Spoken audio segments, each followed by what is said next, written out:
afternoon, and thank you all for joining us today. I am Linda Shank. I'm the Director of Cultural Programming at the Germanic-American Institute.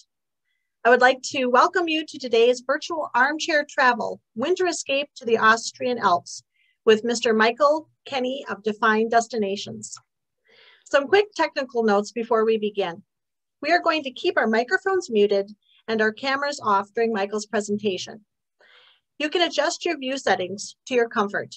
Please use the chat function to message GAI host for assistance with any technical issues or questions. After the presentation, we will have time for some Q&A. You can submit your questions via the chat function. For those of you who are joining a Germanic-American Institute event for the first time, let me say a few words about our organization. The GAI is a nonprofit located in St. Paul, Minnesota. Our mission is to connect people to a broader world through German language and culture. We host a wide range of cultural events and language classes and invite you to learn more at our website, gaimn.org. I'm happy to introduce our presenter, Mr. Michael Kenney. He is the owner and operator of Defined Destinations located in Hudson, Wisconsin.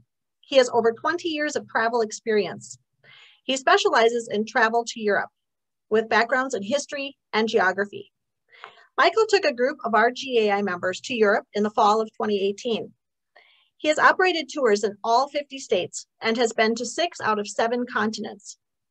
It is his passion to create travel experiences to immerse his guests in culture, food, drink, and history of the region. He was born with his passport in his hand. He is the king of jet lag, and he is so ready to travel again.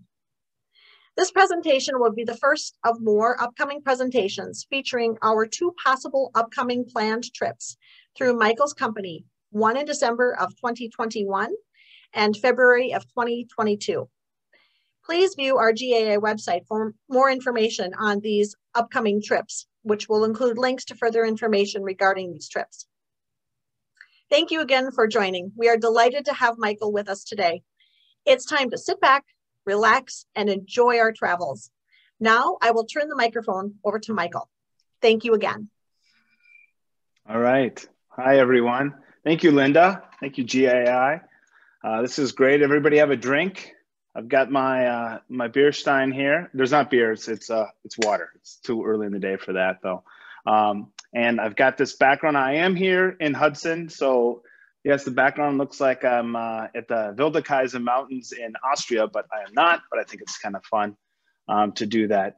Anyway, so again, welcome. I'm excited to present a little bit of Austria as we're seeing some of the sites during the winter season. And there's a couple summertime shots in there too, just to give you an idea. But we'll take you a little snapshot of Austria. Not every region, we could be spending hours if we went through every part. So a little bit of that. And then I want to introduce you to our local guide as well, Peter Salzenbacher. He's on with us. So feel free, if you do have questions along the way, put it in the chat.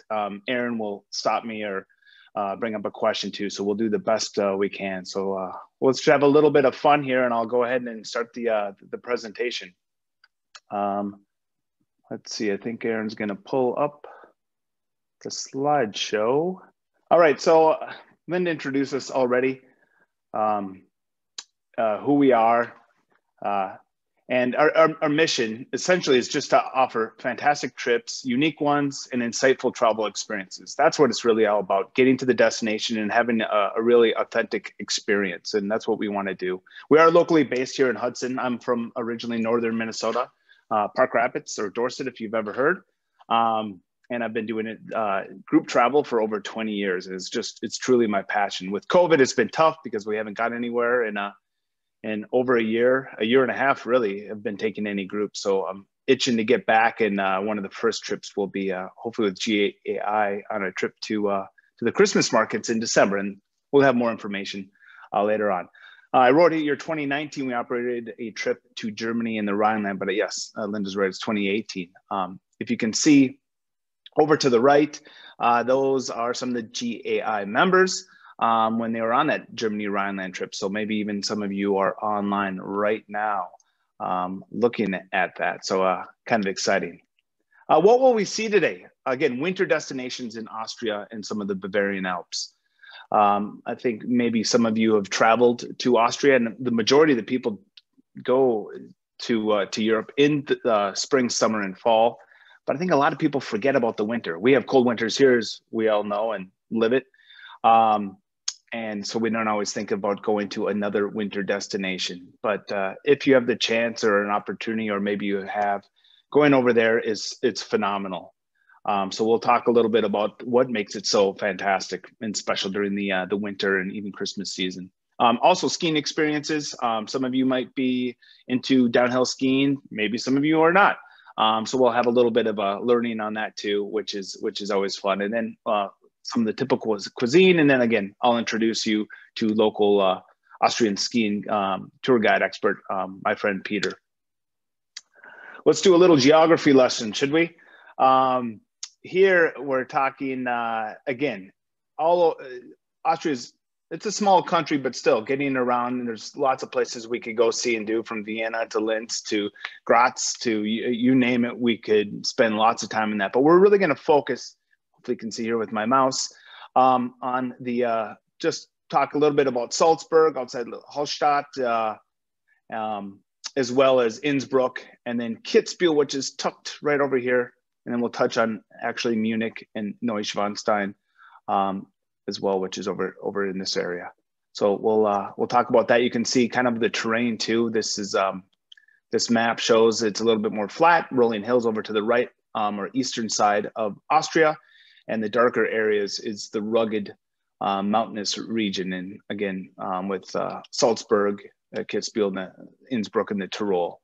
So that's what we'll kind of talk about as well. Then Switzerland's on its far western, Germany and the Czech Republic on the northern borders, with Italy, Slovenia, and Hungary and Slovakia on the south and eastern borders. And those are all lovely countries as well. But we'll talk about Salzburg, Innsbruck, and Kitzbühel for the most part on this. And then once we actually introduce our some of our trips, we'll get into greater detail later on. Why travel to Bavaria and Austria in the winter rather than the summer? Well, again, it's the Christmas traditions. There's a lot of people that enjoy the Christmas time season here in the United States. I'm one of them. But there's nothing like it in Austria and in Germany during the Christmas season. It's phenomenal. Another factor I think it's really nice too is less crowds walking around. Salzburg and Innsbruck, the city centers are so busy, especially the summer and the fall.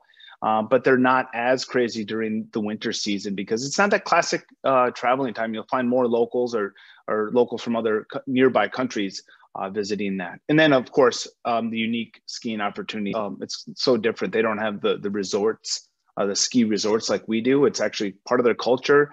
You ski in and out of the villages, while in the United States, a lot of times we just build a resort and you ski into the resort. So it's a little bit different. And in search of Gemütlichkeit, I think that cozy feeling, it's everywhere in Europe. I like to use the sense, especially in the wintertime, that it's like you're in a snow globe. If you all enjoy having those snow globes around, it's beautiful. And it feels like when you're there in the wintertime in Germany, southern Germany, especially in the Alps in Austria, these little villages feel like you're inside a snow globe. You can see off to the right here, this is Hallstatt. It's such a neat little village. I was there with a group just 2 years ago before the pandemic, and we went in the summertime, but it's beautiful. I've been there in the wintertime, and it's great to see that with the Christmas tree and the little shops, but it looks like it's straight out of a fairy tale. And off to the left, yes, that is not a winter scene, but it's the Augustiner Brewery, one of my favorites in Salzburg. And the only reason I show that is just that search of Gemütlichkeit, and it's just cozy. Even a typical beer garden, it's great there. So again, it's Gemütlichkeit, coziness everywhere, any season. Here I like to show Innsbruck summer versus winter. On the right side is the summer shot. You can see with the mountains, it's absolutely beautiful, clear skies, the golden Dackel, the golden roof. Right there, that's the main square. There's the cafes that you can see out there and sitting. but for the most part, the square is wide open. It's more of like a kind of a rectangle square. But it's wide open, nothing going on. But once winter comes, and I've had groups over there before that have been there in the summer and come in the wintertime, they cannot believe what it's like. Same square off to the left, and they put these stands in, the Christmas market stands. I don't know if you've ever been to a Christmas market. We have one in St. Paul, Minneapolis, but it's not to any degree that it's like this. But they put these stands up. A big Christmas tree goes right in the middle of the square. You can see the golden roof in the background, and it just transforms itself into this beautiful, cozy little center with all kinds of great little foods and ornaments. If you've been to Katie Wolfhart in Stillwater, it's like a massive Katie Wolfhart throughout, and it's just local families that are running these stands, and it's just oozes with ambiance. It's great. So it's really quite neat, and you can see the mountains right behind Innsbruck that just shoot up straight behind it. We'll touch on that a little bit later, but that gives you an idea what Innsbruck's like summer versus the winter time. Also, for the skiers or not, there's people that Innsbruck off to the left here. We'll just talk about that. On the right, you can see in the background the river Inn goes straight through the city itself, and there's gondolas that take you. Well, you have to transfer a few times, but there's a train system that takes you out of the city. So there's people that are working in Innsbruck in the summertime or the winter, and hey, we've got a lunch break. Let's go. They might have their skis or their hiking boots. They'll have a lunch break. They'll get on the lift, and they'll take you right up into those mountains. As a previous photo, we showed the steep mountains in the background. So you can see it's just epic hiking opportunities right above the city. Even if you're going to go for an hour or so, or skiing, you can go right up there and then make it back down for dinner. So you don't find too many places like that. And Innsbruck it's pretty unique, and they held the Winter Games a couple times as well. But it's a very convenient, beautiful, beautiful city. Here is you can see off again. I'll point to the left-hand slide here. The Congress, that's like the downtown area, and you can get on your little tram system. You transfer up to a gondola, and then there's a chairlift and another gondola. You can take it to the very top of the mountains, and you can see there's some of the runs that'll take you down as well. So it's really a pretty slick setup. So even if you've gone in the summertime, you may have taken the tram up. You can see on the right, right out of the city, and go up for some hiking or enjoy the beautiful views from the top, or you can do it for skiing as well. So it's great. So here's Salzburg. Again, it's such a beautiful city, and off to the right is a summer shot, of course. And I'm actually, one of these photos I took that we're in the woods right here, just across the river, and you can see how beautiful it is. And that's the main part of the city. It's one of the most walkable cities in Europe. It's so compact. And just really, really beautiful. Then, of course, the fortress sits up on top of the top left, and you can actually take a tram or hike up there too. But again, there's a number of squares. Here's the main cathedral on the right with the green dome here. And off to the left, you can see, oh, excuse me. Of course, I get the telephone calls right during that time. Off to the left is the cathedral, and that's an open square in the summertime. But once winter comes again, you can see the Christmas tree, the stands all around it. They're selling the glue vines, all the little ornaments. Again, it's so cozy and beautiful. But compared to the summertime, again, it's an open square. There is a fountain you can see off to the left there. They covered up with glass. But otherwise, it's just an open square, other than if they're having some other kind of celebratory traditions there too. But in the wintertime, during the Christmas Advent season, it's absolutely beautiful to go there. So it's, again, just a different feel. And then they have concerts going on a lot of times in the churches themselves, Christmas concerts, which is great to see too. The Alpine Markets, those are the smaller little villages. They have their own markets too. They're not nearly as large as what you could see in Salzburg or Innsbruck and Munich, if you will. But these are great. The top left one is in the village of Seefeld. It's in between, right high elevation right outside of Garmisch-Partenkirchen, just south of that and just north of Innsbruck. And they get a lot of snow there, but they just have a couple stands. But the setting itself, again, absolutely beautiful. You can see the families. They come out, they have sleds, they pull their kids because, again, they get a lot of snow compared to the other parts of in the valleys like Innsbruck or Salzburg. And again, the little stands. And then you can see off to the right, Hallstatt, again, one of the most beautiful cities. I love going there in the wintertime because, again, it is quiet.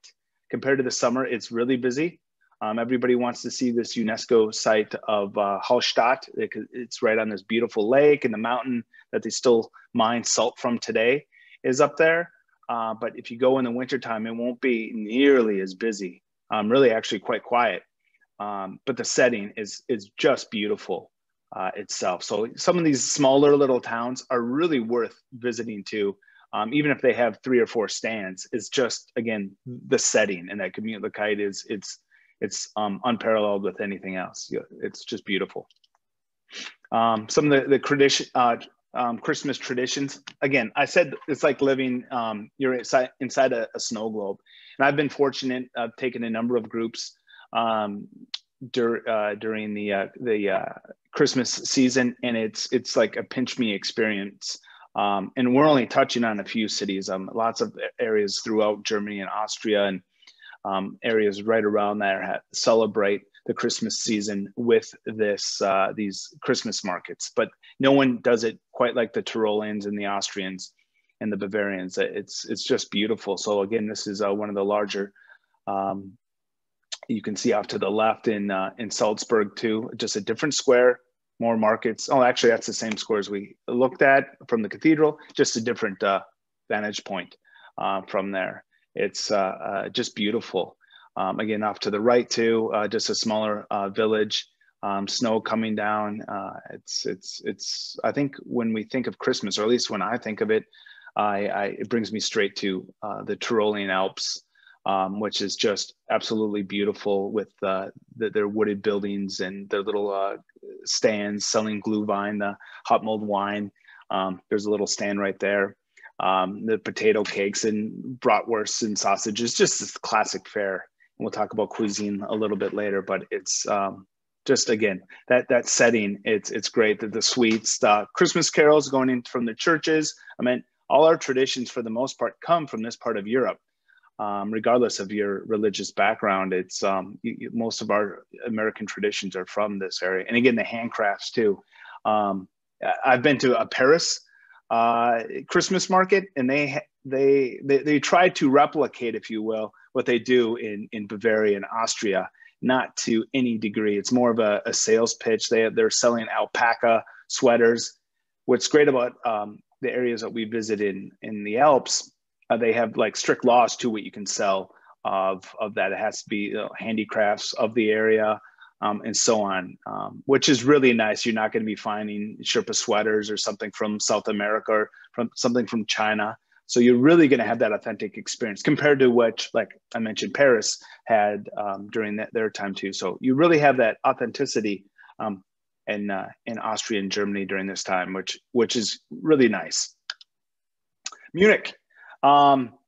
That's great too. Their beautiful main square there with the rat house up to the right. Again, that's a summer shot. You can see they have a fountain and a few things in the main square there. But again, once the Christmas season comes, you can see here it's well, this Christmas tree is a little sparse, but it's there off to the right on the left photo there. And then all the stands itself. It's great. It just fixes itself into just this most beautiful square. And there's a few squares around too that they have some Christmas markets as well. But again, we'll be stopping for sure in Munich during our December visit, and you'll absolutely love that experience. Truly, it's just beautiful there. Neuschwanstein, if you've been, summer versus winter, it is open in the winter time. It's always a great favorite to go. If you haven't had the opportunity to see Neuschwanstein, it is unbelievable. the castle itself to be able to go in. But again, here off to the right, you'll see what it looks like in the wintertime, just kind of tucked away there in the Bavarian Alps in Germany. The setting is just absolutely beautiful. So another, yes, you may have gone there in the summertime, but it'll be just a different experience. One thing I can say about the Christmas markets, which is really unique, I've had multiple people return to do the same trip. I don't find that in any other of my trips. You know, if we're going to Eastern Europe or Italy, people don't want to replicate the same trip they've already done. I've had a number of different families have come back to take the same trip during the Christmas market season because it's so unique and they love it so much. So I found that really, really kind of neat, but I agree. It's just a fabulous experience. The Alpine region, which I think is really neat. So off to the left, there's all kinds of, there's goats and cows, and they graze in the high Alpine region once the snow melts, essentially. They'll go up there, they put fences up, the farmers do, and actually you can see a gondola in the background on that photo on the left. So they're feeding, they're keeping the grass nice and clean. It just looks perfect always, just because the animals are up there consuming all that, the grasses and wildflowers and so on. But then once the winter comes, it's ski season, so they'll take the fences down. They bring all the animals out from the mountains and down into the valleys, put them in their sheds, and all of a sudden it turns itself into a winter wonderland. You can see this is off to the right. This is where folks would be, you know, or I'm sorry, the animals would be grazing.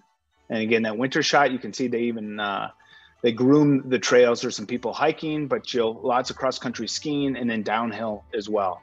You'll find that. So they really make use of the mountains for every single season. They really have a great handle on that. But again, it transforms itself to just the most beautiful location. Sleigh rides. Yes, quintessential. Okay, the top photo, yes, it's not a sleigh, it's a wagon. I get that. But that's fun too. If you've never done that, and that's in Salzburg, you can see with the fortress looming up there above it.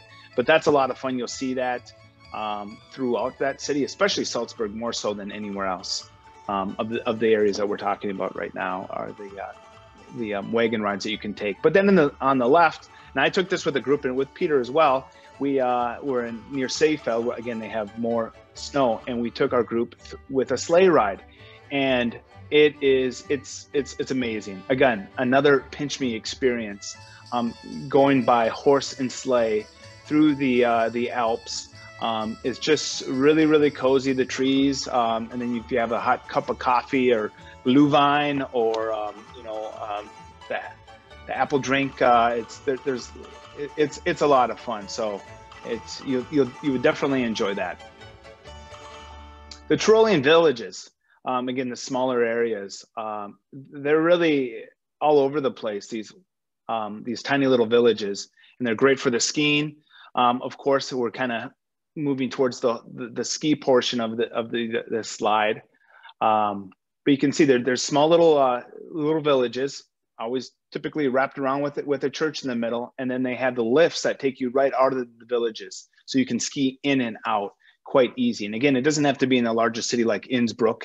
You'll find them in the smaller alpine cities as well, a little higher altitude. Here's some kids with a ski school up there. The views are out of this world. Here's some families are off to the right, enjoying just a break in the Alps, the warm sunshine, and the gondolas and the lifts all over the place. And again, easy runs too. We'll see some treacherous skiing coming up, but there's some beginner level as well. Kitzbühel. Now we'll touch on Kitzbühel. I don't know how many of you have heard of Kitzbühel. I know I had never heard of it before going over there, and for the first time in the early 2000s, I had not heard of it. But it's a true gem of the Alps. It's not as famous, of course, as the Innsbruck or Salzburg or something like that, but that's kind of nice. It stays under the radar a little, with Americans at least. But it's an old medieval center. It's got these, you know, dates back 500-600 years ago. The center of the city does itself.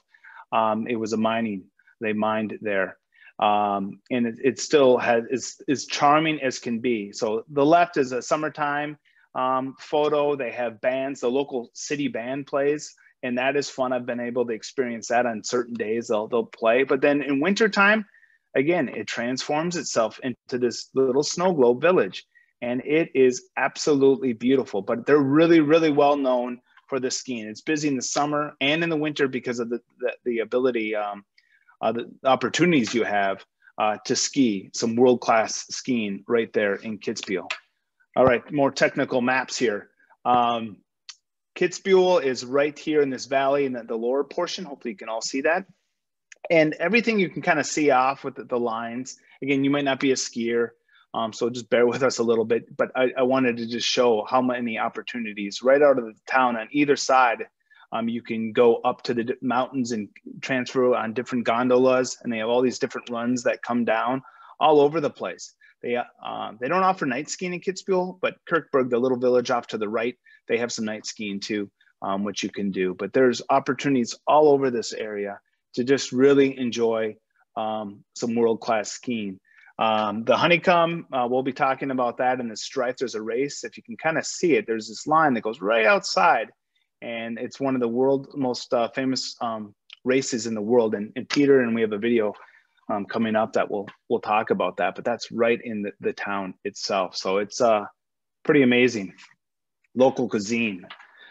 Well, it's lunchtime for us right now, and this is maybe not very fair to do this to you with some of this food, but you know, the schnitzel, it's classic fare, but you can't beat it over there with the lingonberries off to the left. We don't have that over here, and that's missing in the boiled potatoes, and it's great. And then the Kaiser Schmarrn, that is one of my favorites. It's the pancakes with rum-filled raisins and powdered sugar. I had not had it there until I went skiing with our guy that I'll introduce you to coming up, Peter, and I get that every time now. It is one of my favorite treats. It was like the messy emperor or something is the direct translation, I guess, but it's phenomenal. Really, really enjoy that. The strudel with ice cream, come on. You have to have that regardless of the seasons. And the Austrians are very proud of it too. And then you can see all the boiled potatoes, the noodles, the pork. That might be beer off to the right. I can't guarantee it, but I'm pretty sure it is. The cuisine, nice and warm and hearty, and it tastes even better in the wintertime. Not that it can taste any bad in the summer or fall either. The classic winter treats, again, kind of going back a little. The top right is the Glühwein, that mulled wine. It's not for everyone, but it can be an acquired taste, but nothing for me is like having Christmas, or even they drink it all the time in the wintertime. Then having this, the Glühwein, or the hot mulled wine. I'll go to Aldi here locally during Christmas season and pick up a couple bottles to bring back and drink it with my family, and it's great. It is an alcoholic one, but they have some punch that's not. And then off to the left there, you can see the top left, that's the Glühwein. All the different pretzels and sugars and chocolate. I mean, they have it all. Here's even a schnapps. They have the traditional schnapps over there. So it's fun. And again, here's some stands that they're selling the Glühwein off to the right with the Christmas trees. It's just absolutely beautiful. Here we have a 2-minute and 51-second video. And again, I know some of you might not be skiing, but we wanted to show this, and it's good. You're already a step ahead of me, because by the time I went there, I didn't know what the honeycomb was with the strife, this downhill. But it's the World Cup of Races. It's in Kitzbühel, as I mentioned. They say it's the world's most notorious and dangerous downhill race course for men. Sadly, they're not allowing the women to do it. I think there's politics, but we're not going to get into that. I don't know. But it's pretty intense. Even take a look at the photo to the right. That's how steep it is. It's a lot of times hard to show how steep hills can be in photos. And it is. And I think that photo actually really does a good job representing how steep it truly is on that. And we'll watch a video up here. And before we do that, I went skiing with Peter once in Kitzbühel, and he took me down a portion of the strife of this downhill. And I think I rolled most of the way down. It was intense, but it was cool to see that. So Aaron, can you cue that 2-minute video, 51-second video up of the strife for me?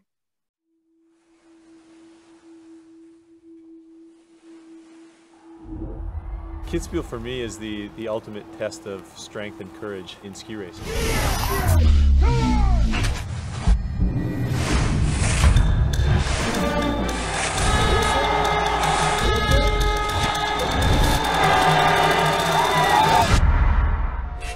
Überlegener Sieger im Abfahrtslauf Toni Seiler, Österreich. I kept going fast and I made it through the finish and it was good.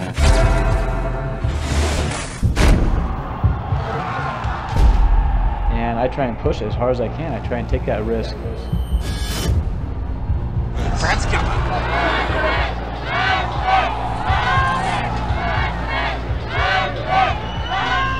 So, jetzt Hermann Mayer. Voll auf Zupfforst die Huten hergebracht. Herrlich. Kitzbühel ist sicherlich speziell. Der Rolls.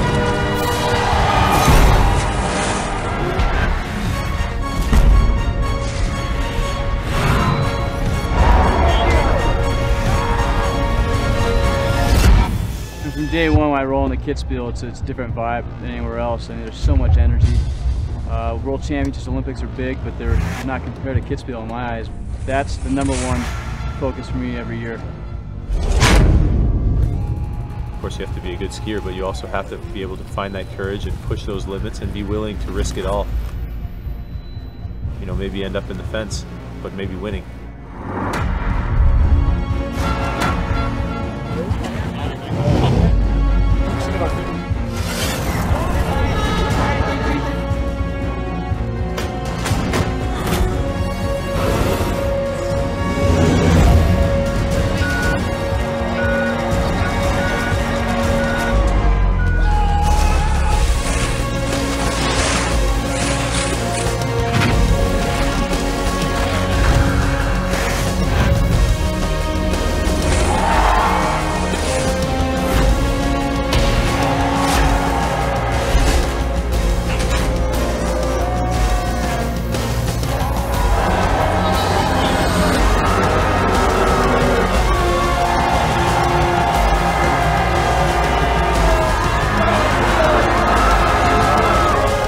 Looking over 20,000 crazy fans and hearing the words Honeycomb Sieger after your name, and that's the best.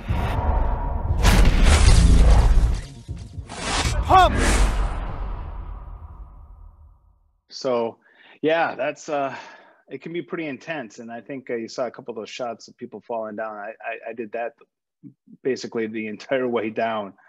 And here's one other video that Aaron, can you play and maybe have that little bit of that music just slightly up too as we're going through it, if you don't mind? Because after this, I'm going to introduce my friend Peter Salzenbacher.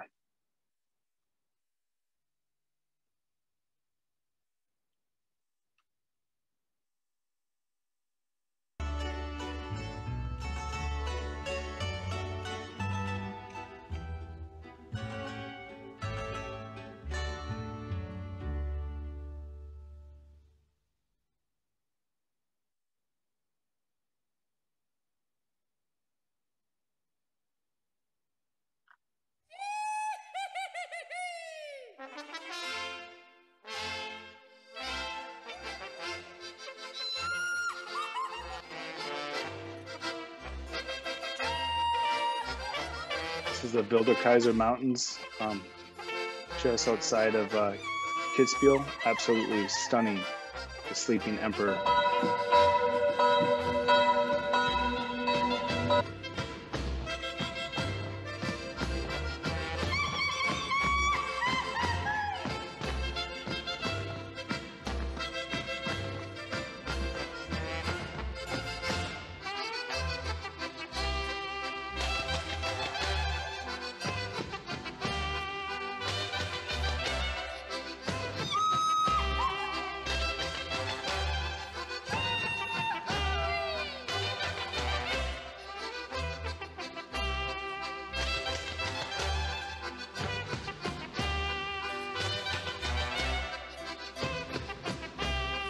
gondola just leaving, going up.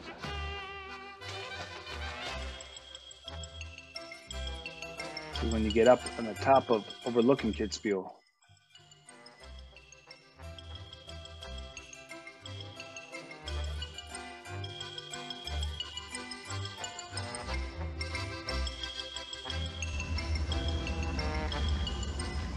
Live today, March 2021. Hello Michael, hello Defined Destination, hello German Institute, and hello US of A. This is, by the way, the famous starting house of the infamous Strife downhill. Hello Mike and Defined Destinations. Despite our COVID mask, we're still skiing. It's still good. It's lovely. You can see they have like little escalators that's just flat and you put your skis on, and some portions that take you up. Even if you're not a skier, taking a gondola up to the restaurant above, it's fantastic. There's the Wildekaiser Mountains again. And there's some level areas too for beginner skiers. Not this one, this is the Strife, that downhill. There's Peter's little houses right in there too. This is Peter. This is his promotional video for his ski school. So this is all our local guides, so bear with us here. This is Peter skiing in some of the areas in Kitzbühel that you can see. Those are all groomed hills right here.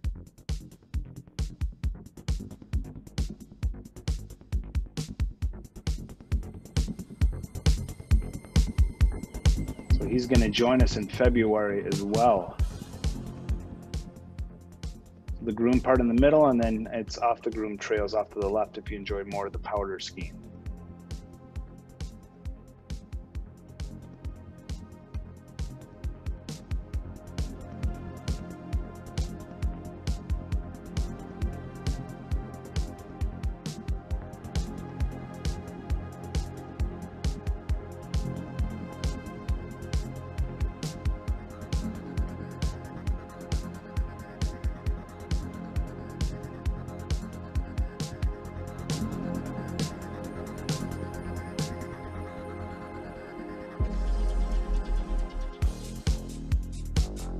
We'll all do that, right? Jumping off those cliffs. You can see some of the backcountry skiing. So if you have family, friends, or if you enjoy that, it's absolutely beautiful areas to find some fresh powder.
So this is my friend, Peter. I don't know, Aaron, if you can get Peter on there too, so we can have a little chat, and then we can go and answer questions as well from guests along the way. So let me know, Peter, when you're unmuted and ready to go. Oh, yeah. Can you hear me? Yep, you're there, Peter. You're good. I'm good. Good job, Mike. I want to introduce you, Peter. Peter has been a good friend of mine since the early 2000s when we first did some trips together, and we've been seeing each other almost every year, sometimes a couple times a year, which is, it's been great. But again, with COVID, we haven't seen each other for a while. So I'll just start off with a few questions that, that maybe Peter can answer for the guests. What are some of your favorite Christmas traditions, Peter? Anyway, hello, Michael. You did a good job. Are you sure you're from Hudson? Are you not half Tyrolean somewhere? Again, I've been there enough, Peter. So yeah, you've been training me the Tyrolean way. Hello, German-American Institute. I don't know if some of you have been touring with us now. If that's so, hello. We had a great trip back in 2 years ago, whenever that was. Yeah. Yeah, anyway, good to have you all here. My first Skype, not Skype, it's Zoom video. Zoom, yeah. I guess there is a few people there with you now, Mike, listening to us. Let's see what I can come up with. Yeah, well, Peter, so tell them where you're from and a little history on you and your family. I'm from Kitzbühel. I'm actually sitting here in my grandmother's or my grandparents' house, third generation, I guess, next to the famous honeycomb stripe, downhill at the bottom, when you where they're coming to the finish. This is pretty much where my house is. And my parents have both been skiing, of course, and my father is a ski teacher, and so my parents, I'm come from a real skiing background, I would say, so just by growing up here. And you, my uncle in the 50s, his name was Christian Prafter. He was my mother's brother. He died, unfortunately, but he was 8 times honeycomb world champion in this downhill, and also Olympic and world champion. So skiing is a big thing in my family, I guess. Your brother too?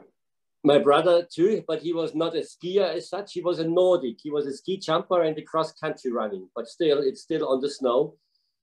And he decided to do the ski jumping and the cross-country instead.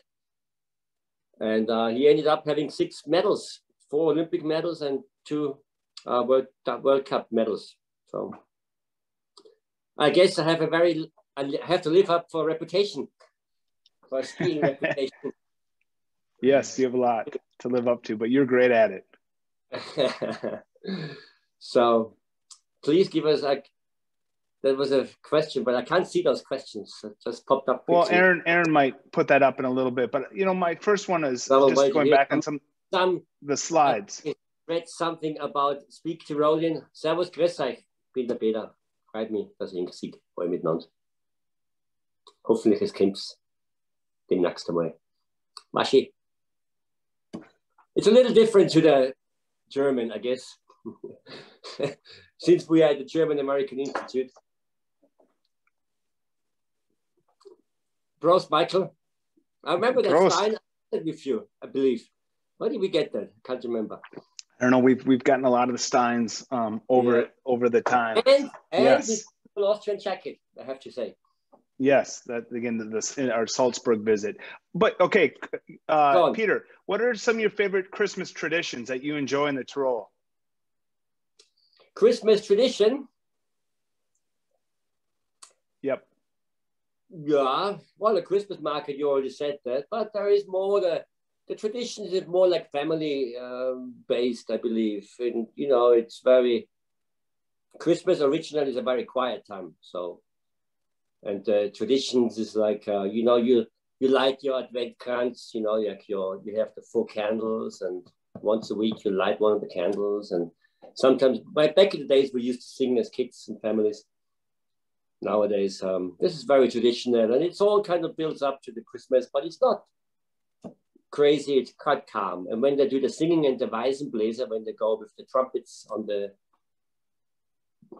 cemetery or even on the church tower, it's quite nice. Oh yeah, quite touching. That's beautiful. If it happens to be either a full moon or a light night, and people and the graveyard has all the candles are lit, and it's quite touching, I have to say. Not that I participate too often but still, that's a very Christmas. What are some classic, Advent or foods that you might eat? I showed a couple photos, but is there anything else that you really enjoy, or yeah, in the winter, your families? we in the winter is maybe, I'd say in the winter one eats more sauerkraut than in the summer months, I guess, because it's like, it's fermented and it keeps, it's originally made to be winter food.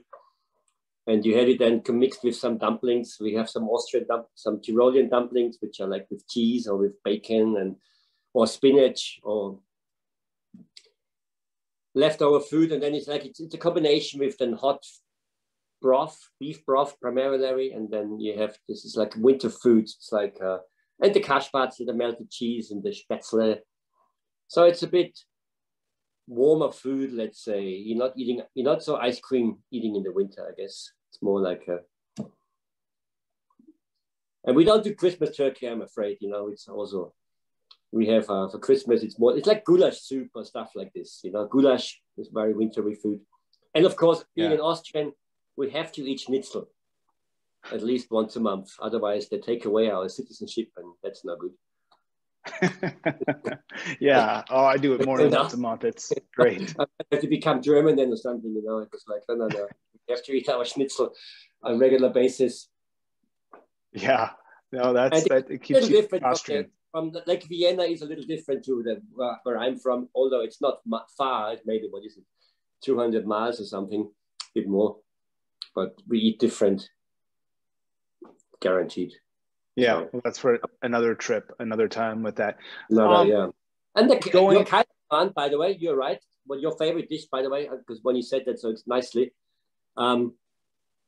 it's actually emperor's nonsense. You kind of said it, because you could say the emperor came up and they had nothing to eat and they only had a few eggs, and they managed to separate the eggs and fluffed up the egg yolk, the egg white, and separate the yolk, and then mixed all together, and all of a sudden became this fluffy super pancake. And that's what the Kaiserschmarrn is. I had it with you up on the top of the mountain. It's really just egg separated, fluffed up. So good. Piece of flour. Yeah, no, it's one of my favorite dishes. Yeah, it's difficult to make. Simple but difficult to make good. Yeah. Does Krampus ever visit? Yes, Krampus does. The which one? Krampus is like, oh my God, I was so scared of Krampus. But Krampus is on the 5th and 6th of December. That's a pre-Christmas tradition, but that's actually older than, let's say, Christian traditions. This Krampus and this stuff goes back a bit further. Because where I'm from, it was a bit the Celts. We're talking 2,500 years ago, Celts. When the Romans were here, it was only like 1,800 years ago. So that was just recently, really. But the Krampus is a very old pagan thing. Yeah, you learn a lot when we're over there, and where our traditions come from and why we celebrate it this way, and some of the things that we do wrong, even, from giving the gifts of when you're supposed to do that and so on. It's interesting. My father never got a Christmas present, and he is born 32. It didn't exist then. Yeah, it's kind of gotten to the shopping. Was the most quietest time. The bit more uprising thing was Easter. Christmas was always Michael, I might interrupt you both to ask some of the questions that we please on the chat. And so I had the same question too, so I'm going to ask it first. What are the temperatures like for the trip that we're thinking about? Is it as cold as it is in Minnesota? Or no, no, no, it's not as cold as in Minnesota. No, not. And our snow comes vertical. Your snow comes horizontal. True. Our snow comes down like this. Your snow goes like. Yeah. Well, so getting so it's very fluffy, and it's really. I think your zero, I hardly ever experienced in my life here, if ever. No, I did, obviously, being on the mountain with the wind chill. Yeah, but the chip. And what time of year do people start skiing? Like, when does the good skiing snow start? I keep it simple. I say Christmas to Easter. But you can start earlier if they get some snow too. You can, but might be a late start winter, might be more snow towards the end. You know, I've been skiing in May, first week of May, and maybe not the first week of December. And then there was some winters where you start first week of November. Yeah. Yeah, but it's hard to say. Christmas to Easter is guaranteed. And that's also with the lifts, because that's the period where people go holidaying. Because after Easter, even if Easter is early, people go, the skiing is off for them, you know. Easter is, so if Easter is early, meaning the ski season is shorter. Yeah, yeah. Not because of the snow, because of the business situation, let's say. But I would say, just to get back to your previous question, Aaron, yeah, it's not like the cold. 30s are kind of classic, maybe even Salzburg, it could be, you know, 40s for sure, but in the mountains a little bit cooler. Yes. On top, yeah. You know, we're talking here. It's comfortable. For us Minnesotans, it's comfortable though. Yeah, in comparison. You go around in your Tivas and in your t-shirts. Yeah. Excellent. So, you don't even notice it. You don't even notice the temperature. No.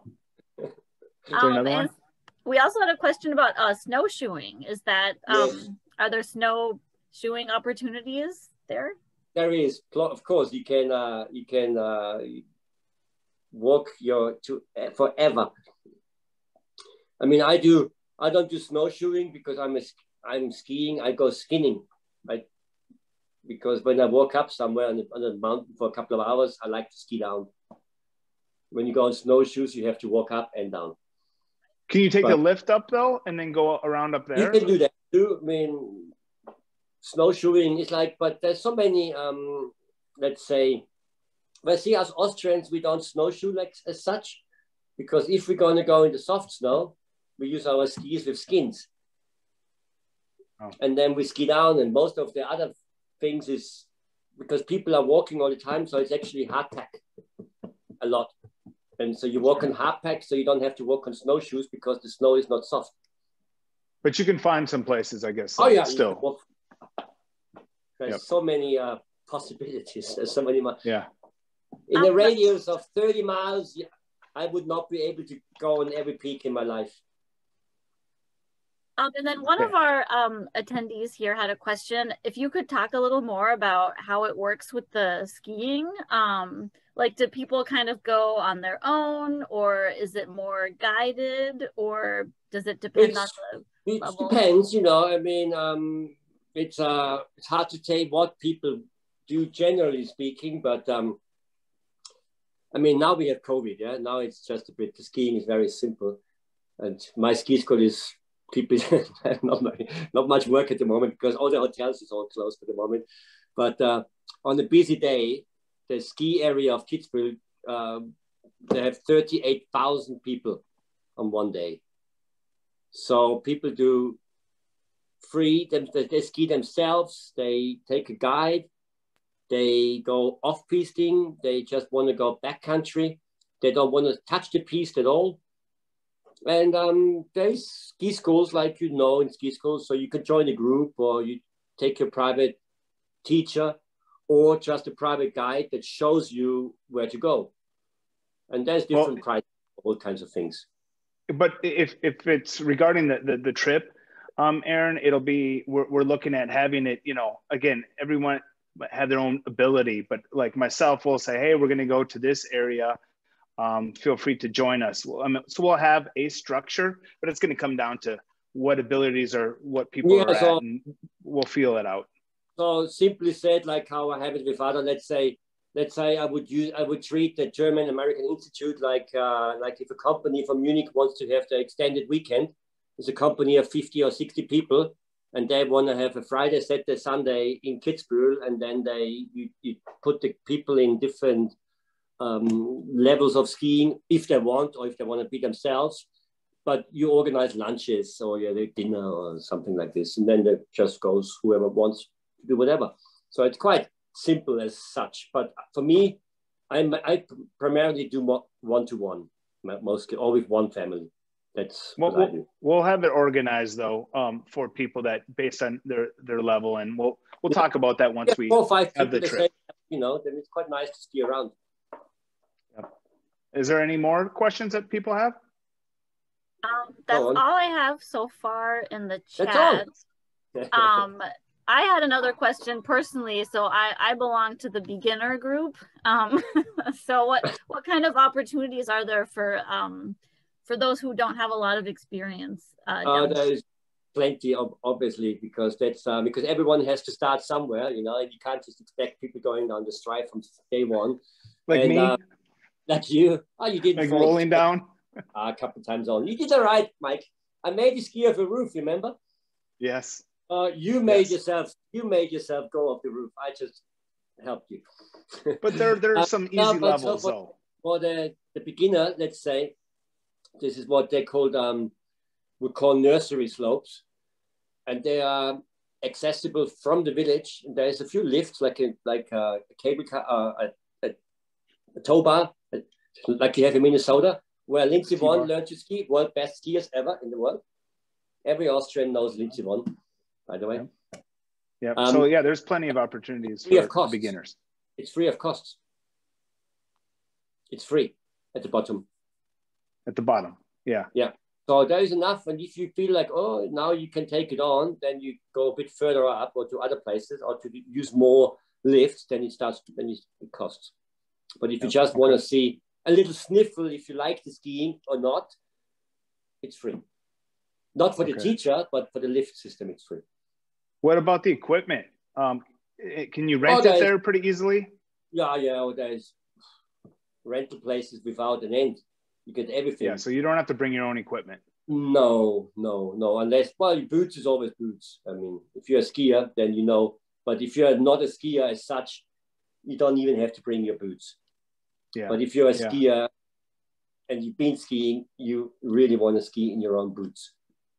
Barbara. But that starts with people. I think once people have 4 or 5 weeks skiing or 3 weeks, once they have their boot, they will never go into a rental boot. So that's quite simple. Probably. Quick question I see from Barbara.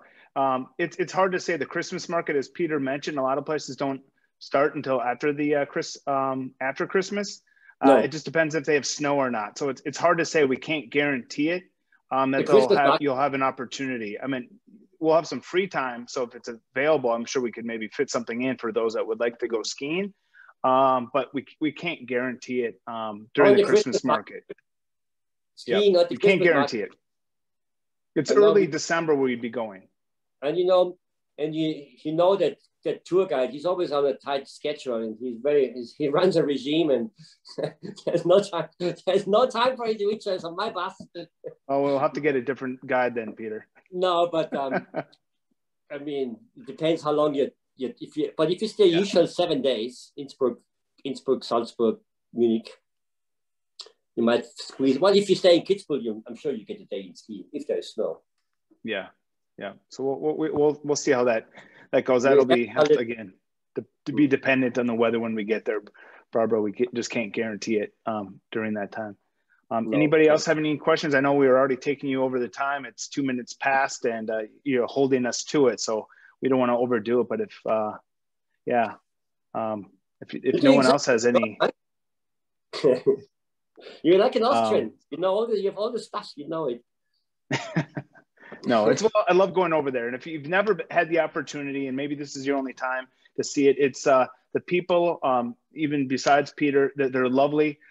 Most of the people, they speak English. If you want to work on your German, you can do that too. It's a very comfortable place. I always said, if I could live in one place in Europe, it would be Austria. I love the people. I love the surroundings.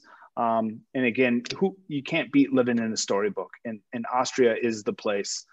It's phenomenal. So hopefully we'll be talking about some future trips coming up with the GAI, with a Christmas market in early December, and then a ski trip in February. And even with the ski trip, we'll be doing some sightseeing too. It's not just going to be pure skiing. It'll be based around that, but you'll still have some opportunities to do some other things too. But we'll probably have more information together in a month is what we're hoping, and we'll have that with flights and all that good stuff. And you know, it'll be free. Feel free to have family, friends. It's not just for GAI members. It'll be really for anybody. So if you have even friends or family outside, they can join us. So and Peter will be hosting us on both trips as our local guide. So you'll actually get to meet the man, the myth, the legend. Normally, the skiing we have not done yet, Mike. You know, because normally we go by coach. We go by coach. Yeah. No, it'll have to be there for that. Sorry, Michael. Yeah. Sorry to interrupt. I just wanted to clarify. So the Christmas market trip, like, so for those of our members and people who don't want to ski at all, the Christmas market trip would be without skiing. Is that correct? Correct. It would not be a ski trip. If like Barbara mentioned, if she wanted to go off and do something like that, and that's opportunity, sure, but it's not going to be a ski trip. That's going to be based on the markets and the sightseeing, as mentioned. Then the February 2022 trip will be based just for the skiing, but again, we'll still do a couple little local things at night, and you'll have a great feel for the culture too. Innsbruck. But that's not the sightseeing. Yeah, exactly. We'll do some fun things, but that'll all come out in our itinerary coming up. Anything else, Aaron? No? No, I think that was it. Yeah. Okay. Well, bis nächstes Mal. Robert speaks the Deutsch. Well, I think a lot of them do, but Michael, one last question. Someone asked about your pictures. Did you get those on Google or Bing Images, or? There's a few taken from Google. I usually don't do that in my brochures, but we're not selling anything for this one, so a lot of them is from that. But for when we use the brochures, those will either be photos that I've taken or we have the rights to. These we don't, but we're not promoting anything. So I hope that's okay with that. But again, what's that? You got some pictures of me too, quite a lot. Yeah, you're probably gonna make me pay for those later. No, no, I'm just saying. Yeah, the one was us at the Oktoberfest. And that was a good one. Yeah, when was that? Was fun. 2018. Yep, that was or 19 because I was there. Yeah. Anyway, people they want to go out and enjoy we have 60 degrees here. We need to get out and enjoy. But again, I really appreciate the GAI for having me on. Yeah, everyone's very help, nice. Aaron. It's great, and we'll have more information for all of you, and feel free to look us up at definedestinations.com. And again, we'll have more information for guests once we have the trips come available. So thanks again. We'll send Very nice meeting you, Aaron.